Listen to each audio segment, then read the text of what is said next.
વાત નર્મદાની કરીએ કે જ્યાં 3 લોકોએ ટાવર પર ચડીને વિરોધ નોંધાવ્યો હતો। સ્ટેચ્યુ ઓફ યુનિટી અને ગોરા ગામ પાસે અસરગ્રસ્તો ટાવર પર ચડ્યા હતા। નર્મદા ડેમમાં કપાત થયેલી જમીન મુદ્દે વિરોધ કરવામાં આવી રહ્યો છે।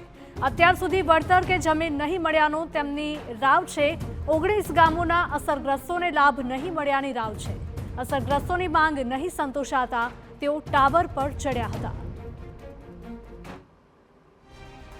તો નર્મદામાં 3 લોકોએ ટાવર પર ચડીને વિરોધ નોંધાવ્યો હતો।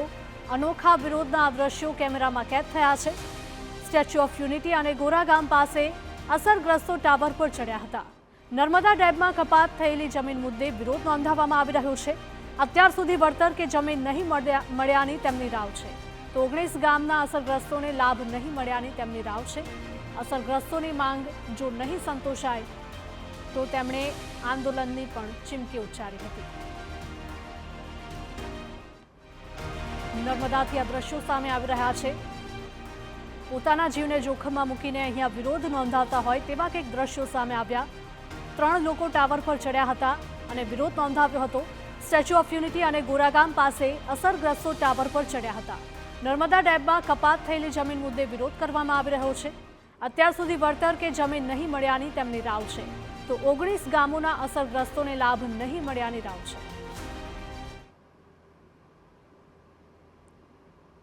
સંવાદદાતા નિસલ જોડાઈ ગયા છે વધુ અપડેટ સાથે।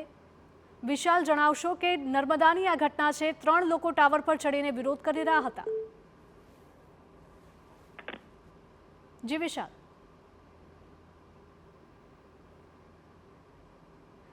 વિશાલ, નર્મદામાંથી દ્રશ્યો સામે આવી રહ્યા છે। 3 લોકો ટાવર પર ચડીને વિરોધ નોંધાવ્યો હતો। હા જી, જે ટાવર ઉપર ચડેલા જે લોકો છે એ અસરગ્રસ્તો છે। નર્મદા ડેમના અસરગ્રસ્તો વારંવાર એમની જે માંગણીઓ છે એ સંતોષવા માટે આવી રીતે ટાવરનો ઉપયોગ કરતા હોય છે। જાણે નર્મદા જિલ્લામાં એક ટાવર પર ચડવાની એક પ્રથા બની ગયો અને પોતાની માંગણીઓ સંતોષવાની જે પ્રથા બની ગયો તે પ્રકારના દ્રશ્યો અત્યારે સામે આવ્યા છે। અને આ જે લોકો છે એ લોકોને નર્મદા અસરગ્રસ્તોને જમીનના બદલામાં જમીન જોઈતી હોય છે અને એમને નોકરીની પણ એમની માંગણીઓ છે। અગાઉ પણ એમની સાથે સરકાર દ્વારા બેઠકો કરવામાં આવી અને એમની માંગણીઓ સંતોષવા માટેની એમને આશ્વાસન આપવામાં આવ્યું હતું, પરંતુ અત્યાર સુધી માંગણીઓ નહીં સંતોષાતા આ લોકોએ આ રસ્તો ઇખ્તિયાર કર્યો છે। જી વિશાલ, માહિતી બદલ આપનો આભાર।